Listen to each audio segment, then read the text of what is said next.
UPSC IAS civil service के exam की एक तो फाइनल पर्सनैलिटी टेस्ट की तिथियां थीं जिसमें इंटरव्यू इत्यादि होता है, वो स्वाभाविक था कि इस आपदा के चलते उस तिथियों को आगे करना पड़ा। और प्रीलिमिनरी जो इम्तहान होता है सिविल सर्विसेज का, वो इसी मौसम में होता है। उसकी तिथि अब आने ही वाली थी या उसकी शेड्यूल करनी थी, परंतु निश्चय स्वाभाविक है इस स्थिति में तो उसके ऊपर बहुत ज़्यादा हम ये निर्धारित करके कह नहीं सकते स्पष्टता के साथ। और इसलिए एक सर्कुलर जारी करके यूपीएससी ने भी स्पष्ट कर दिया है कि 3 मई के बाद इस पर विचार करके चर्चा होगी और पर्याप्त समय दिया जाएगा छात्रों को, एस्पिरेंट्स को। हम मानते हैं कि उन्हें एक जगह से दूसरी जगह हो सकता है सफ़र करके जाना पड़े, यात्रा करके जाना पड़े अपने सेंटर पर अपनी परीक्षा देने के लिए, उसके लिए भी उन्हें समय चाहिए। आप सारी बातों को बड़ी संवेदनशीलता से देख रहे हैं। यूपीएससी के साथ साथ स्टाफ सिलेक्शन कमीशन जो एसएससी है उसने भी इसी तर्ज पर एक सर्कुलर जारी कर दिया है, चाहे वो आईएएस के इम्तहान हो, चाहे वो इंडियन इंजीनियरिंग सर्विसेज के हों, चाहे वो कंबाइंड ग्रेजुएट लेवल के एग्जाम्स हों, सबका संज्ञान 3 मई के बाद लिया जाएगा। ना मालूम कहाँ से ये चर्चा कहीं ना कहीं पब्लिक डोमेन में आई है, कुछ एक मीडिया चैनल्स में भी और सोशल मीडिया में भी कुछ एक दिन से हमने इसकी स्पष्टीकरण दिया भी था लगभग 5-7 दिन पहले, परंतु न मालूम कैसे आज प्रातः से फिर से ये शुरू हो गया। और ये कहा जा रहा है कि सरकार पेंशनर्स की पेंशन में कटौती करेगी कोरोना के फंड के लिए, और 30% उन्होंने तो आंकड़ा भी दे दिया।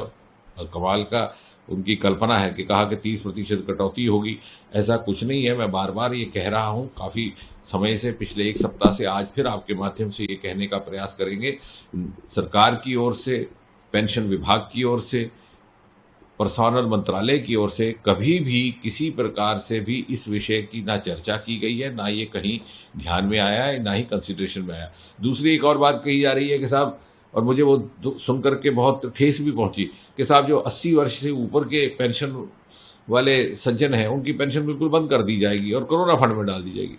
अरे कहीं कोई समझ सकता है, कोई मान सकता है कि मोदी जी के होते ये सरकार इतनी गैर संवेदनशीलता के साथ काम लेगी कि हम समझेंगे कि 80 वर्ष से ऊपर की आयु के जो पेंशन हैं उनको पेंशन की आवश्यकता ही नहीं है।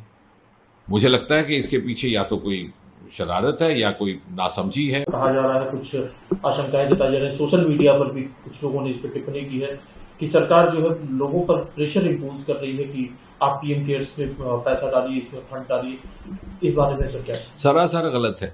आप देख लीजिए डीओपीटी विभाग में, पर्सोनल मिनिस्ट्री में कभी ऐसा सर्कुलर, कभी ऐसी औपचारिक अथवा अनौपचारिक चर्चा हुई हो, सूचना हुई हो, बात हुआ हो।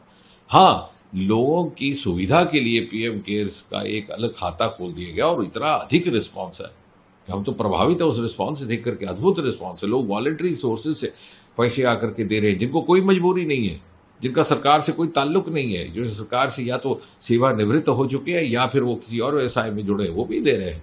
तो भला ऐसी स्थिति में क्यों किसी को कोई विवश करेगा जब स्वयं लोग मोटिवेट होकर के आ रहे हैं।